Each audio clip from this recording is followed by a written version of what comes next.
The Hound of the Baskervilles, Chapter 11. The Man on the Tour. The extract from my private diary, which forms the last chapter, has brought my narrative up to the 18th of October, a time when these strange events began to move swiftly towards their terrible conclusion.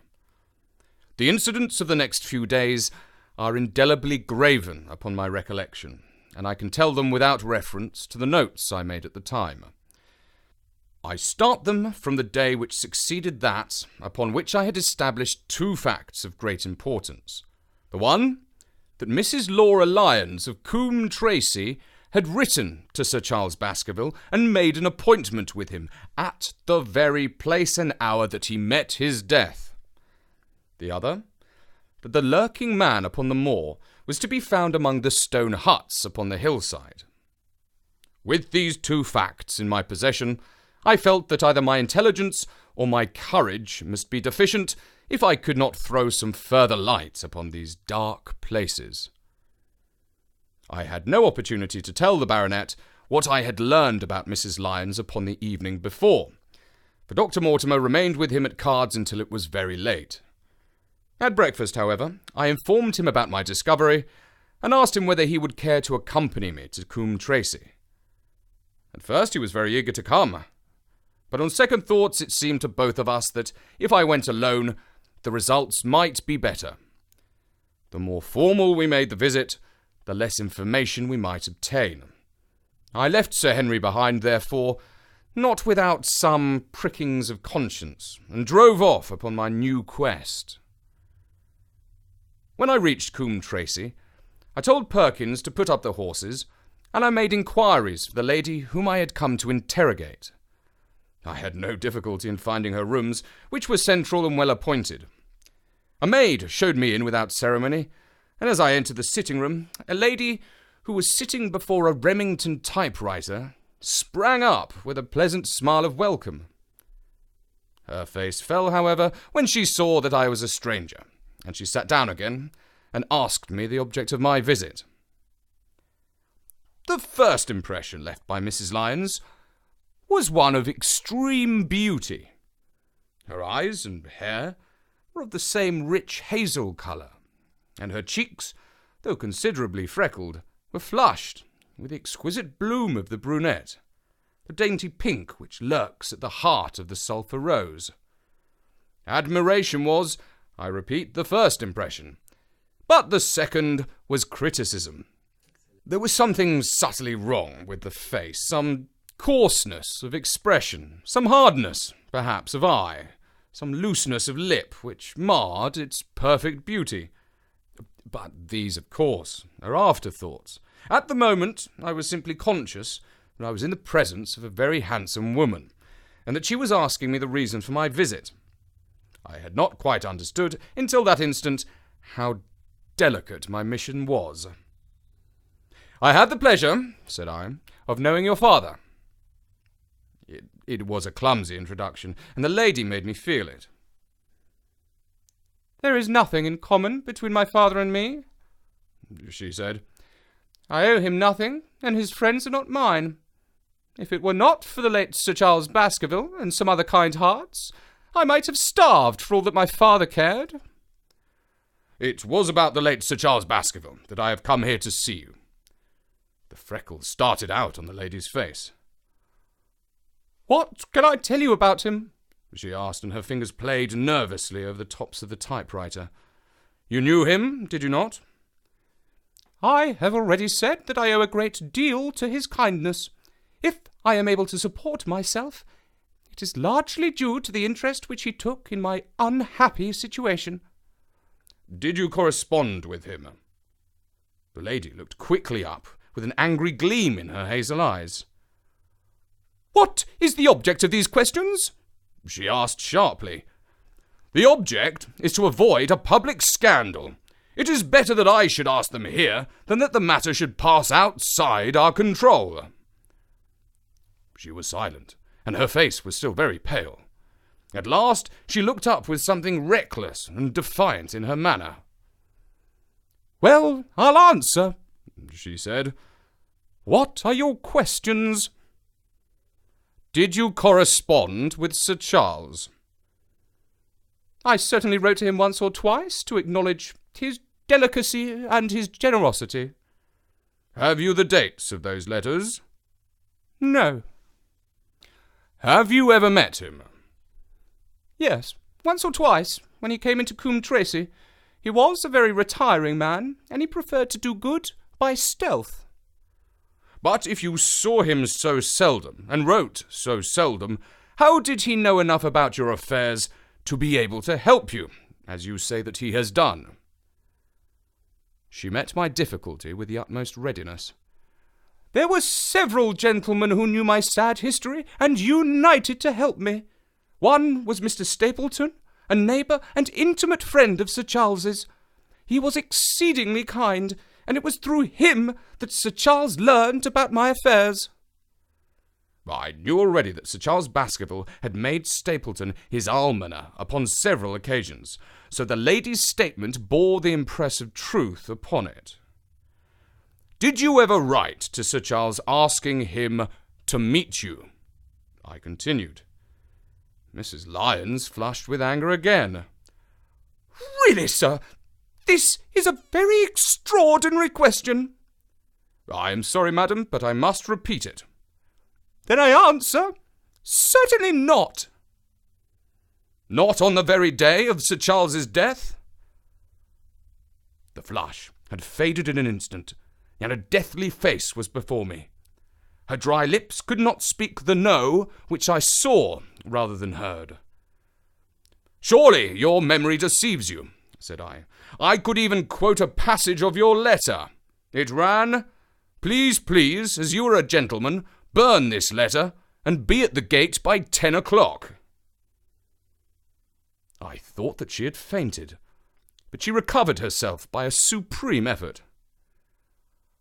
Is there no such thing as a gentleman? She gasped. You do Sir Charles an injustice. He did burn the letter, but sometimes a letter may be legible even when burned. You acknowledge now that you wrote it? Yes, I did write it, she cried, pouring out her soul in a torrent of words. I did write it. Why should I deny it? I have no reason to be ashamed of it. I wished him to help me. I believed that if I had an interview, I could gain his help. So I asked him to meet me. But why at such an hour? Because I had only just learned that he was going to London the next day and might be away for months. There were reasons why I could not get there earlier. But why a rendezvous in the garden instead of a visit to the house? Do you think a woman could go alone at that hour to a bachelor's house? Well, what happened when you got there? I never went. Mrs. Lyons. No, I swear it to you on all I hold sacred. I never went. Something intervened to prevent my going. What was that? That is a private matter.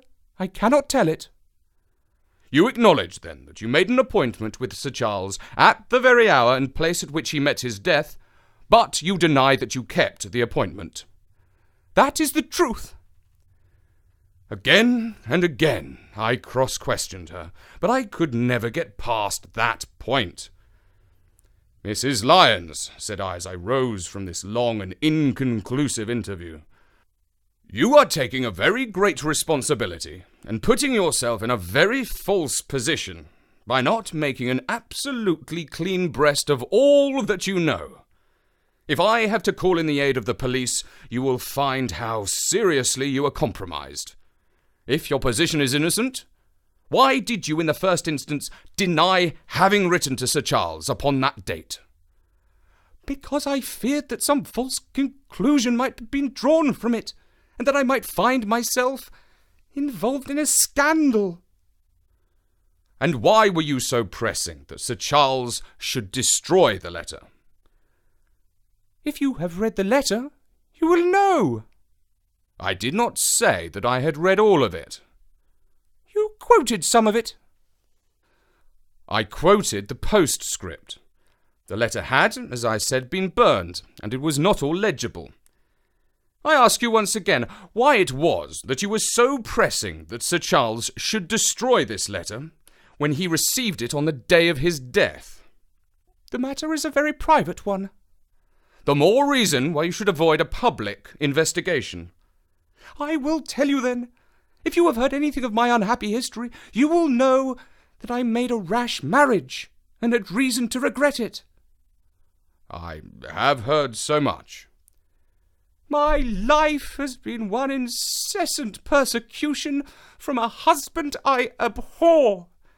The law is upon his side, and every day I am faced by the possibility that he may force me to live with him. At the time I wrote this letter to Sir Charles, I had learned that there was a prospect of my regaining my freedom if certain expenses could be met. It meant everything to me. Peace of mind, happiness, self-respect, everything. I knew Sir Charles's generosity, and I thought that if he heard the story from my own lips, he would help me. Then how is it that you did not go? Because I received help in the interval from another source. Why, then, did you not write to Sir Charles and explain this? So I should have done, had I not seen his death in the paper the next morning. The woman's story hung coherently together, and all my questions were unable to shake it. I could only check it by finding if she had, indeed, instituted divorce proceedings against her husband at or about the time of the tragedy. It was unlikely that she would dare to say that she had not been to Baskerville Hall if she really had been, for a trap would be necessary to take her there, and could not have returned to Coombe Tracey until the early hours of the morning. Such an excursion could not be kept secret. The probability was, therefore, that she was telling the truth, or at least part of the truth. I came away baffled and disheartened. Once again, I had reached that dead wall which seemed to be built across every path by which I tried to get at the object of my mission. And yet the more I thought of the lady's face and of her manner, the more I thought that something was being held back from me. Why should she turn so pale? Why should she fight against every admission until it was forced from her? Why should she have been so reticent at the time of the tragedy? Surely the explanation of all this could not be as innocent as she would have me believe. For the moment, I could proceed no further in that direction, but must turn back to that other clue, which was to be sought for among the stone huts upon the moor. And that was a most vague direction. I realized it as I drove back, and noted how hill after hill showed traces of the ancient people. Barrymore's only indication had been that the stranger lived in one of these abandoned huts, and many hundreds of them scattered throughout the length and breadth of the moor. But I had my own experience for a guide, since it had shown me the man himself standing upon the summit of the Black Tor. That, then, should be the centre of my search. From there, I should explore every hut upon the moor, until I lighted upon the right one. If this man were inside it, I should find out from his own lips, at the point of my revolver, if necessary, who he was, and why he had dogged us so long. He might slip away from us in the crowd of Regent Street, but it would puzzle him to do so upon the lonely moor. On the other hand, if I should find the hut and its tenant should not be within it, I must remain there, however long the vigil, until he returned. Holmes had missed him in London. It would indeed be a triumph for me if I could run him to the earth where my master had failed. Luck had been against us again and again in this inquiry, but now at last it came to my aid. And the messenger of good fortune was none other than Mr. Frankland, who was standing, grey-whiskered and red-faced, outside the gate of his garden, which opened onto the high road along which I travelled. "Good day, Dr. Watson," cried he with unwonted good humour. You must really give your horses a rest and come in to have a glass of wine and to congratulate me." My feelings towards him were very far from being friendly after what I had heard of his treatment of his daughter. But I was anxious to send Perkins and the wagonette home, and the opportunity was a good one. I alighted and sent a message to Sir Henry that I should walk over there in time for dinner. Then I followed Frankland into his dining room. "It is a great day for me, sir, one of the red-letter days of my life," he cried with many chuckles. "I have brought off a double event. I mean to teach them in these parts that law is law, and that there is a man who does not fear to invoke it. I have established a right-of-way through the centre of Old Middleton's Park, slap across it, sir, within 100 yards of its owner's front door. What do you think of that? We'll teach these magnates that they cannot ride roughshod over the rights of commoners. And I've closed the wood where the Fernworthy folk used to picnic. These infernal people seem to think that there are no rights of property, and that they can swarm where they like with their papers and their bottles. Both cases decided, Dr. Watson, and both in my favour. I haven't had such a day since I had Sir John Morland for trespass because he shot in his own warren." "How on earth did you do that?"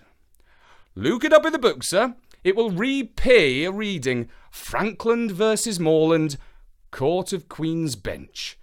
It cost me £200, but I got my verdict." "Did it do any good?" "None, sir, none. I'm proud to say that I had no interest in the matter. I act entirely from a sense of public duty. I have no doubt, for example, that the Fernworthy people will burn me in effigy tonight. I told the police last time that they did it that they should stop these disgraceful exhibitions. The county constabulary is in a scandalous state, sir, and it has not afforded me the protection to which I am entitled. The case of Frankland versus Regina will bring the matter before the attention of the public. I told them that they would have occasion to regret their treatment of me, and already my words have come true." "How so?" I asked.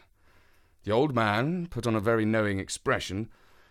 "Because I could tell them what they are dying to know, but nothing would induce me to help the rascals in any way." I had been casting round for some excuse by which I could get away from his gossip. But now I began to wish to hear more of it. I had seen enough of the contrary nature of the old sinner to understand that any strong sign of interest would be the surest way to stop his confidences. "Some poaching case, no doubt," I said with an indifferent manner. "Ah, me boy, a very much more important matter than that. What about the convict on the moor?" I stared. "You don't mean that you know where he is?" said I. "I may not know exactly where he is, but I'm quite sure that I could help the police to lay their hands on him. Has it never struck you that the way to catch that man was to find out where he got his food from, and so trace it to him?" He certainly seemed to be getting uncomfortably near the truth. "No doubt," said I. "But how do you know that he is anywhere upon the moor?" "I know, because I've seen him with my own eyes. The messenger who takes him his food." My heart sank for Barrymore. It was a serious thing to be in the power of this spiteful old busybody. But his next remark took a weight from my mind. "You'll be surprised to hear that his food is taken to him by a child. I see him every day through my telescope upon the roof. He passes along the same path at the same hour. And to whom should he be going except to the convict?" Here was luck indeed, and yet I suppressed all appearance of interest. A child! Barrymore had said that our unknown was supplied by a boy. It was all on his track. and not upon the convicts, that Frankland had stumbled. If I could get his knowledge, it might save me a long and weary hunt. But incredulity and indifference were evidently my strongest cards. I should say that it was much more likely that it was the son of one of the moorland shepherds taking out his father's dinner. His eyes looked malignantly at me, and his grey whiskers bristled like those of an angry cat. "Indeed, sir," said he, pointing out over the wide-stretching moor. "Do you see that black door over yonder? Well, do you see that low hill behind the thorn bush upon it? It is the stoniest part of the whole moor. Is that a place where a shepherd would be likely to take his station? Your suggestion, sir, is a most absurd one." I meekly answered that I had spoken without knowing all the facts. My submission pleased him and led him to further confidences. "You may be sure, sir, that I have very good grounds before I come to an opinion. I've seen the boy again and again with the bundle, every day, and sometimes twice a day. I have been able—" But wait a moment, Dr. Watson.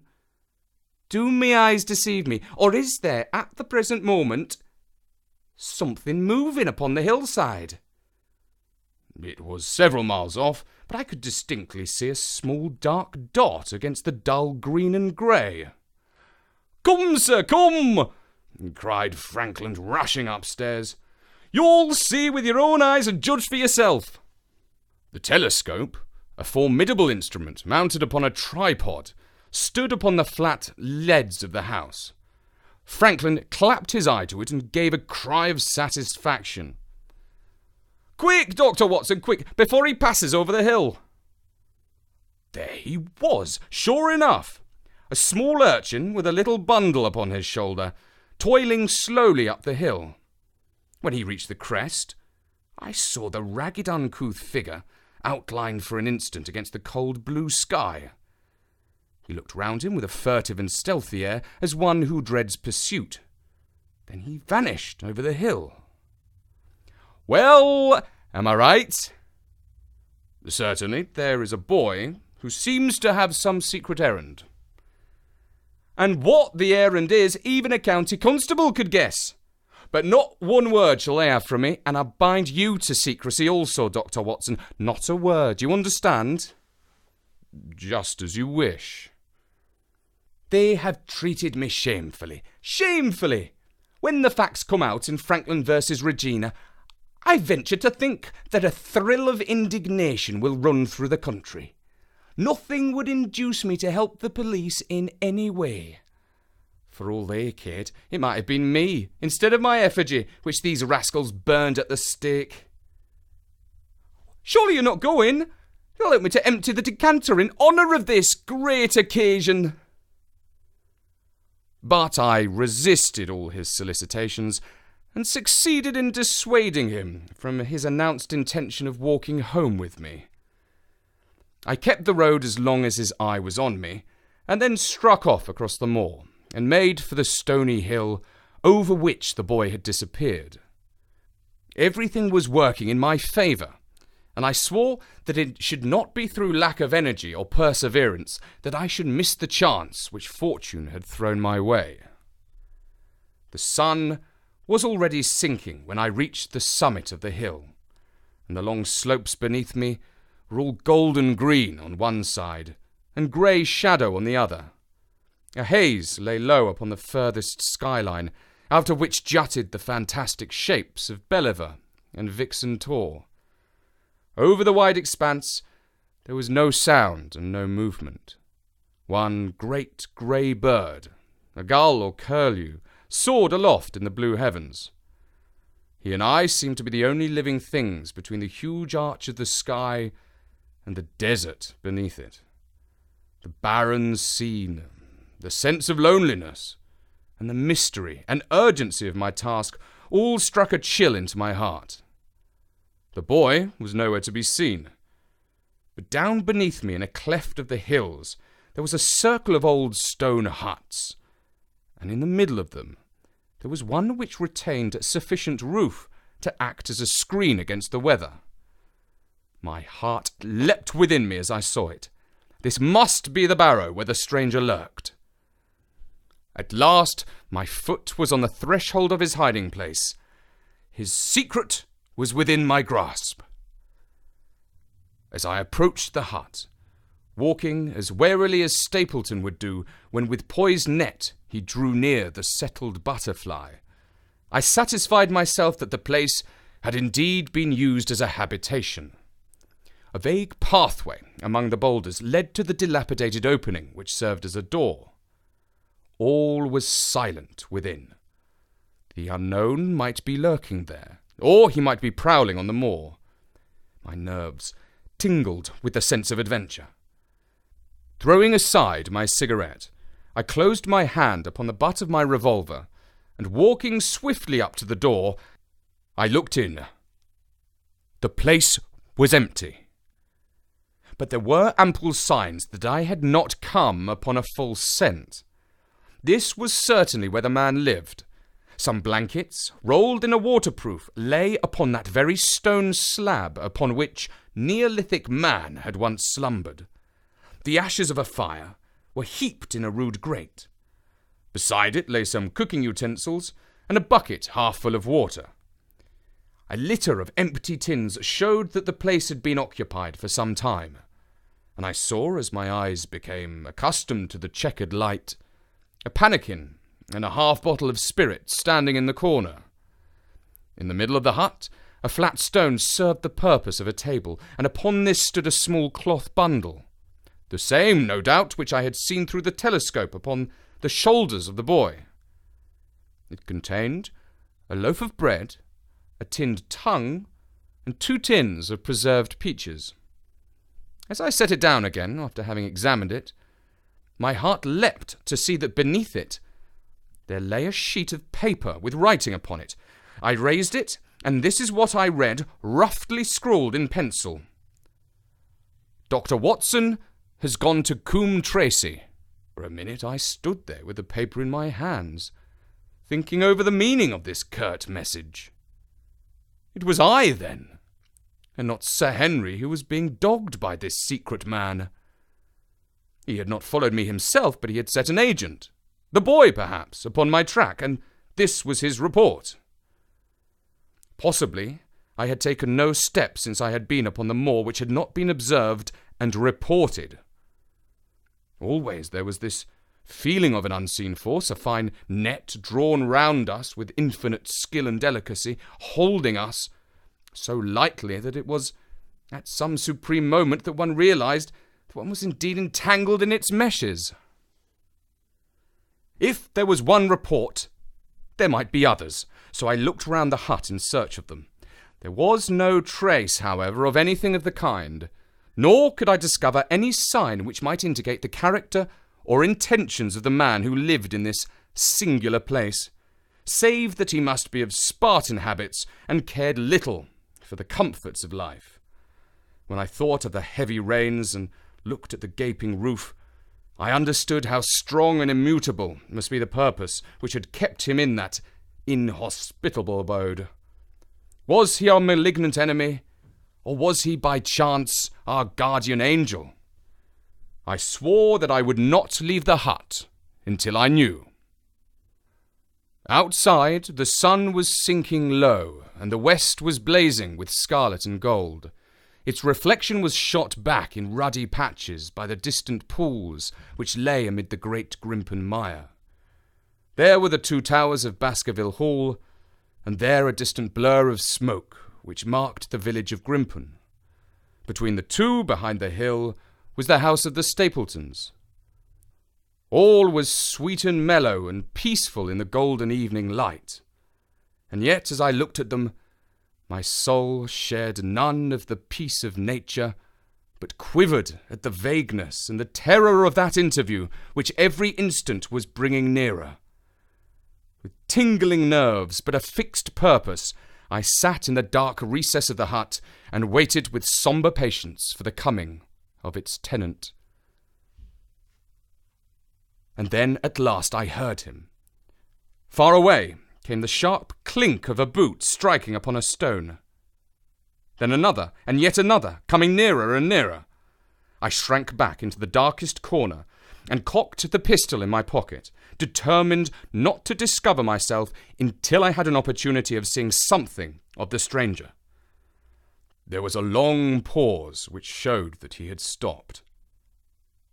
Then once more the footsteps approached, and a shadow fell across the opening of the hut. "It is a lovely evening, my dear Watson," said a well-known voice. "I really think that you will be more comfortable outside than in." The Hound of the Baskervilles is read by me, Richard Scott, and can be downloaded for free from storynori.com and iTunes. Thank you for listening.